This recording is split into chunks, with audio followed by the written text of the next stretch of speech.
Hello, so tonight for supper we are cooking my sunshine chicken recipe, which is a firm favourite with the family. I almost changed my mind and decided on chicken stir fry, but there was strong opposition to that idea, so I'm cooking sunshine chicken, and I thought that I would just quickly, it's not going to be a long video because I've actually done most of it.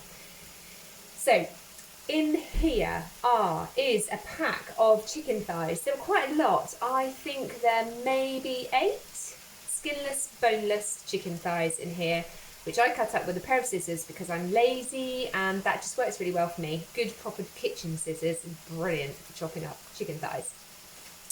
My lovely daughter has sliced up 3 good sized red onion, which have gone in there, and also we are putting in some fresh garlic, just chopped. I think I gave her 4 cloves to chop up, but again, it doesn't matter on the quantities, it's entirely up to you because it won't not work if you put less or more onions or less or more garlic in. Okay, so I cook and I used coconut. I'm using coconut oil, which is this one. This is a really good quality, organic, extra virgin coconut oil from Jarrow. I think it's more than £10 a tub, I can't remember, but it's expensive. But I don't use it all the time anymore. I just use it because it smells so gorgeous. That's the thing with really good quality coconut oil. You could use it. I have used this as a skin moisturizer. It tastes delicious, it's really great, so it imparts a really lovely flavour to the food that you're cooking in, and I don't like everything to taste of coconut oil, so I don't use it all the time anymore, but that's what I used. So, chicken thighs, onion, and Marks, have you finished chopping that garlic? Yeah. Is it ready to go in? Can you pop it in for me then, please?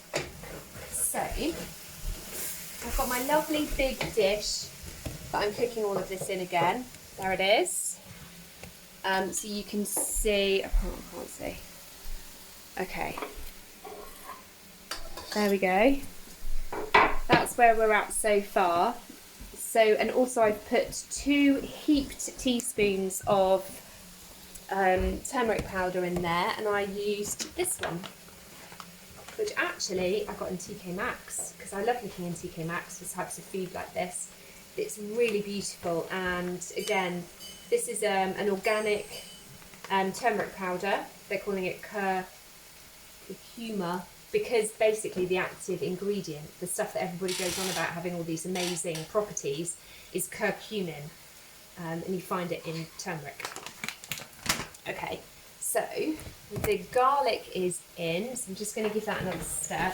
I've cooked out the turmeric. So when you're using spices, you need to put them in at the beginning so that you cook them off, because that's how you sort of get the flavours and get them all in. Like I said the other day, actually, in a recipe I was making, I quite often add garlic a bit later so that it doesn't burn. It doesn't need to be cooked, to nothingness. Marks? Yeah. You can chop up the broccoli for me? Oh. Thanks, darling. Oh, I've got a helper. Okay, I'm going to add... So sometimes to this I will use, so the other lovely thing, you don't always have to use this in, sometimes I use pure creamed coconut, which is a solid block, so it kind of has to melt in. I'd use a whole one of these, that's what it looks like, and it's hard. Okay, so that's creamed coconut. Sometimes I use that. That tends to be a bit purer because the trouble with using tinned coconut milk is you'll find they vary massively. Quite often they've got all sorts of nasty stuff in.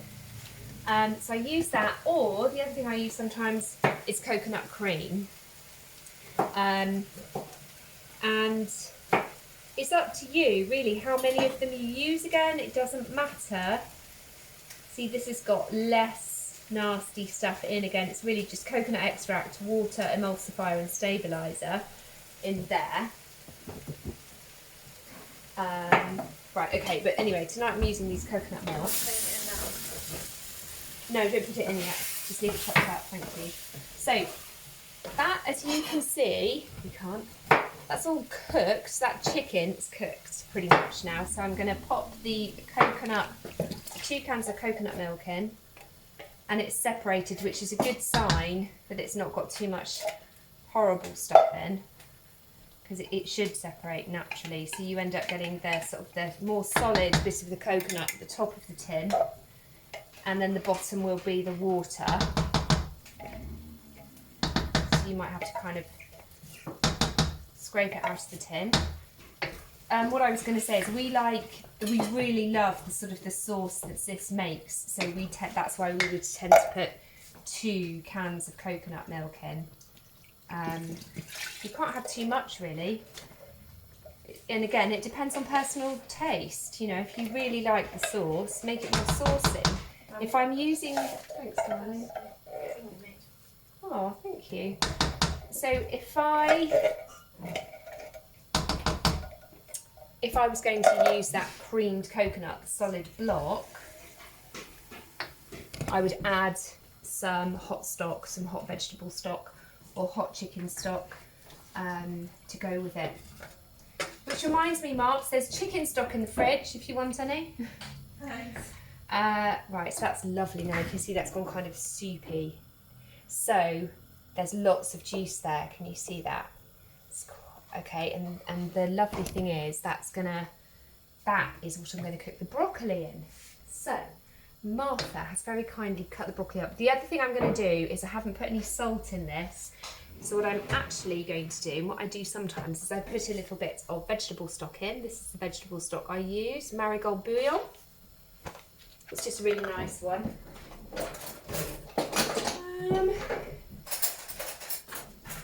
And I'm going to put a good sort of heaped teaspoon just straight in here, because that just adds a bit more flavour. And mix that around. And because the chicken's cooked, you can, oh, you can't see again, sorry, rubbish filming. Because the chicken is cooked, pretty much, really, this is quite a quick thing to make. So again, you can simmer it slowly for a while, or if you need it a bit more quickly, it doesn't have to take very long to make, which is another lovely thing. So Martha's kindly cut up, got 3 heads, this is 3 heads of broccoli that Martha's just cut up, including stalks. In this house we eat the stalks of the broccoli because it's good for you. Why would you throw half a vegetable away? That's just dreadful. So that all goes in. Sometimes actually, because we're big broccoli fans in this house, I'll put more broccoli in than that. Lid goes on, and then that steams the broccoli on the top. So it's a 1-pan dinner. Haha, only 1 pan to wash up, which is always a bonus. That now only needs to sit there until the broccoli's cooked. So I'm going to give it just under 10 minutes, and I will do a super quick video of when it's cooked. Okay, bye guys.